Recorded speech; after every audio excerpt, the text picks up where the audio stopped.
পূজাৰ গিফ্ট এবাৰ ভাৰতীয় জনতা পাৰ্টিৰ কাৰ্যকৰ্তাসকলে পাব আৰু যেহেতু বৰ্তমানলৈকে বিজেপিয়ে তাত অকলে প্ৰতিদ্বন্দ্বিতা কৰাৰ চিন্তা চৰ্চা কৰিছে পৰৱৰ্তী সময়ত কেনে সিদ্ধান্ত লয় পাৰ্টিয়ে এইটো ল'ব কিন্তু বিটিচি বুলিয়ে নহয় অসমৰ কেও দিশত য'তেই নিৰ্বাচন হৈছে ততে ভাৰতীয় জনতা পাৰ্টিৰ সফলতা আপোনালোকে দেখিবলৈ পাইছে এবাৰ বিটিচিটো বিজেপি লেড গভৰ্ণমেণ্ট হ'ব আৰু তাত বিটিচিত ৰাইজৰ যিটো আশা আকাংক্ষা আগতে যি ধৰণে হৈছে তাতকৈ বহুত স্পীডত কামবিলাক হ'ব আৰু বিটিচিত আমাৰ ভাৰতীয় জনতা পাৰ্টিৰ দলে এটা খুব আশানুৰূপ ফলাফল লাভ কৰিব বুলি আমাৰ বিশ্বাস আৰু প্ৰথমবাৰৰ বাবে তাত বিজেপি চৰকাৰ হ'ব আমছুটো হৈছে কংগ্ৰেছৰ তুলনীয়া পুত্ৰ আজি ইলেকশ্যন 26ত চাব আমছুৰ আজি যিকেইটা নেতাই হালা কৰি আছে সেইকেইটাক আপোনাৰ ফটোবিলাক ভিডিঅ' ফুটেজবিলাক ভালকৈ ৰাখি থওক 2026ত কোনে কোনে কংগ্ৰেছৰ টিকেট পায় সেই কংগ্ৰেছৰ টিকেট পাবলৈ কাৰণে হালা কৰি আছে এতিয়া আমছুৱে আজি কিয় এইবিলাকত হালা কৰিব লাগিছে আমছুৱে হালা কৰিব লাগিছিলে যে যিসকল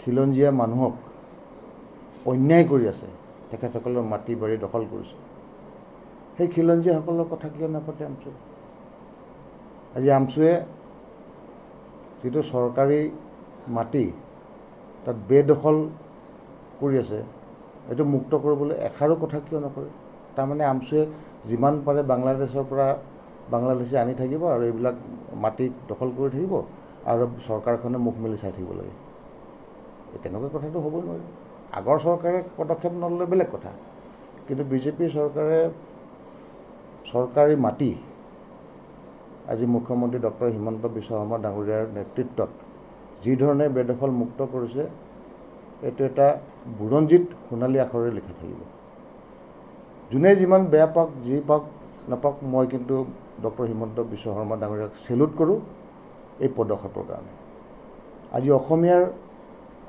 ভূমি খিলঞ্জীয়াৰ ভূমি ৰক্ষা কৰিবলৈ গৈ যি পদক্ষেপ মুখ্যমন্ত্ৰী ডাঙৰীয়াই হাতত লৈছে মই ভাবোঁ যিসকলে নিজকে অসমীয়া বুলি ভাবে মুখ্যমন্ত্ৰী ডক্টৰ হিমন্ত বিশ্ব শৰ্মা ডাঙৰীয়াক একেসুৰে সমৰ্থন কৰা উচিত আজি অসম ছাত্ৰ সন্থাই আন্দোলন কৰিলে চুক্তি হ'ল ষষ্ঠ দফাত কি আছিল খিলঞ্জীয়াৰ সুৰক্ষা আৰু আছুৰ যিটো চুক্তিত তাতে আমি ৰূপায়ণ কৰিবলৈ গৈ আছোঁ খিলঞ্জীয়াৰ স্বাস্থ্য সুৰক্ষা গতিকে আছুৱেও এটা সম্পূৰ্ণৰূপে মুখ্যমন্ত্ৰীৰ কাৰ্যক সমৰ্থন কৰি আগবাঢ়ি আহিব লাগে আজিৰ ডেটত মুখ্যমন্ত্ৰী ডক্টৰ হিমন্ত বিশ্ব শৰ্মা ডাঙৰীয়াৰ দৰে সাহসী মুখ্যমন্ত্ৰী নাই যি এনে পদক্ষেপ ল'লে আৰু সকলোতকৈ ডাঙৰ কথা জনজাতীয় লোকসকলে মুখ্যমন্ত্ৰী ডক্টৰ হিমন্ত বিশ্ব শৰ্মা ডাঙৰীয়াৰ পদক্ষেপৰ বাবে কেতিয়াও পাহৰিব নোৱাৰে জনজাতিসকলৰ সুৰক্ষাৰ অৰ্থে যেনেধৰণে কাম কৰিছে উচ্ছেদ অভিযান চলাইছে আজি খিলঞ্জীয়াৰ সুৰক্ষাৰ কথা চিন্তা কৰিছে মই ভাবোঁ গোপীনাথ বৰদলৈদেৱে যেনেকৈ ট্ৰাইবেলসকলৰ কথা চিন্তা কৰিছিলে তাতকৈ বেছি মুখ্যমন্ত্ৰী ডক্টৰ হিমন্ত বিশ্ব শৰ্মা ডাঙৰীয়াই ট্ৰাইবেলসকল জনজাতীয় লোকসকলৰ কাৰণে চিন্তা কৰিছে আজি যি উচ্ছেদ কাৰ্য চলিছে আমাৰ পূৰ্ণ সমৰ্থন আছে আৰু যিমান চৰকাৰী লেণ্ড আছে এই সকলোবিলাক উচ্ছেদ কৰিব লাগে আৰু ইয়াত যিসকল বাংলাদেশৰ পৰা সন্দেহযুক্ত নাগৰিক আহি এনক্ৰ'চ কৰিছে সকলো বাংলাদেশলৈ প্ৰেৰণ কৰিব লাগে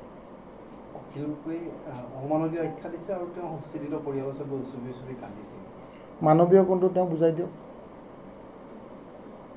আজি খিলঞ্জীয়াৰ বুকুত ডেগাৰ মাৰি পেলাই বাংলাদেশীবিলাকক ভৰাই দিয়া সেইটো মানৱীয় নেকি আজি আমাৰ ট্ৰাইবেলসকলৰ ভূমিত বাংলাদেশী অগ্ৰাহন আৰু ভূমি বেদখল কৰাৰ এইটো মানৱীয় নেকি সাউথ শালমাৰা হৰিণমাৰাত 2014 চনত 30 ঘৰ গাঁৱৰ মানুহ তাৰ পৰা পলাবলগীয়া হৈছিল ৰেপ মাৰ্ডাৰ কৰিছিল এগৰাকী মহিলাক এইটো মানৱীয় নেকি অখিলকে বুজাই দিয়ক এইটো যদি মানৱীয় হয় তেতিয়াহ'লে তাতকৈ ঘৃণনীয় মানৱীয় তেওঁ আৰু ভাবিব নোৱাৰে।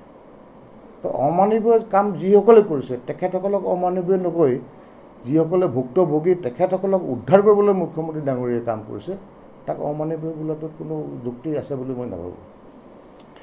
এইটো কংগ্ৰেছৰ দুমুখীয়া চৰিত্ৰ কংগ্ৰেছ দলৰ। এতিয়া গৌৰৱ গগৈ ভাবিছে মুছলিম এলেকাত উচ্ছেদিত হৈছে, তাত যদি যায় হিন্দু ভোটখিনি হেৰুৱাব আৰু মুখ্যমন্ত্ৰী হোৱাৰ যিটো সপোন সেইটো ভংগ হ'ব। গতিকে ৰকিবুল হুছেইন ডাঙৰীয়াক পঠিয়াইছে উচ্ছেদিতৰ মাজলৈ। আৰু তেখেতসকলৰ দুমুখীয়া চৰিত্ৰ এতিয়া অসমৰ ৰাইজে বুজি পাইছে। আজি মুছলিম এপিছমেণ্ট, মাইনৰিটি এপিছমেণ্ট, ট্ৰাইবেল এপিছমেণ্ট, আদিবাসী এপিছমেণ্ট এইবিলাক পলিটিক্স কৰাটো কংগ্ৰেছৰ ধৰ্ম। আজি চাহ বাগানত ব্ৰিটিছে বনাই দিয়া এপি স্কুলৰ পৰা এটাও হাইস্কুললৈ উন্নীতকৰণ নকৰিলে কংগ্ৰেছৰ দিনত, কিন্তু বিজেপি চৰকাৰৰ দিনত আমি কোনো এপিছমেণ্টৰ পলিটিক্স কৰা নাই, ডেভেলপমেণ্টৰ পলিটিক্স কৰিছোঁ। বাগানত আপুনি আজি যাওক, হাইস্কুলেই কওক, ৰাস্তাই কওক, হস্পিটেলেই কওক, স্কিল ডেভেলপমেণ্ট চেণ্টাৰ কওক, দুপে কাম হৈ আছে। আজি ট্ৰাইবেল এৰিয়াবিলাকত সদায় টেৰৰিজিম, ইটোৱে সিটোক মাৰ কাট লগাই পেলাই কংগ্ৰেছে ৰাজনীতি কৰিছিল। কিন্তু আজি ট্ৰাইবেল এৰিয়াবিলাকত যাওক, BTCতে যাওক, কাৰ্বি আংলঙতে যাওক, ডিমা হাছাওতে যাওক, ডেভেলপমেণ্ট কেনেধৰণৰ আগবাঢ়িছে, দ্ৰুত গতিৰ উন্নয়ন। আজি কংগ্ৰেছৰ এটাই উদ্দেশ্য আছিল যে খিলঞ্জীয়াৰ মাজত কাজিয়া লগাই খিলঞ্জীয়া যেতিয়া মৰিব বা তাৰ পৰা পলাই যাব বাংলাদেশৰ পৰা অহা মুছলমানসকলক তাত সংস্থাপন কৰা। BTCতে য'ত য'ত কাজিয়া হৈছে আপোনালোকে মন ৰেকৰ্ড মই কৈছোঁ, আপোনালোকে উলিয়াই লওক, য'ত গোষ্ঠীগত সংঘৰ্ষ হৈছে তাৰপিছত তাত মুছলমানৰ বসবাস পাইছে, সন্দেহযুক্ত মুছলমান। এতিয়া BTCতেই কওক বা বেলেগ জেগাতেই কওক, কাৰ্বি আংলঙতো এই গোষ্ঠীগত সংঘৰ্ষ হোৱাৰ পিছত লাংকাই জানৰ পৰা আৰম্ভ কৰি লাহৰি জান গোটেইবিলাকত সন্দেহযুক্ত নাগৰিক ভৰি পৰিছে। এই গোষ্ঠীগত সংঘৰ্ষৰ এটাই উদ্দেশ্য তেখেতসকলে খিলঞ্জীয়াৰ শক্তিটো হ্ৰাস কৰি বাংলাদেশৰ পৰা প্ৰব্ৰজন হোৱা লোকসকলক বসবাস, স্থায়ী বসবাস দিয়াৰ এটা ব্যৱস্থা। গতিকে আজি অসমৰ ৰাইজে, অসমৰ বাসিন্দাসকলে বুজি পাইছে আৰু বুজি পাই তাৰ প্ৰত্যুত্তৰ বাৰে বাৰে দি আহিছে।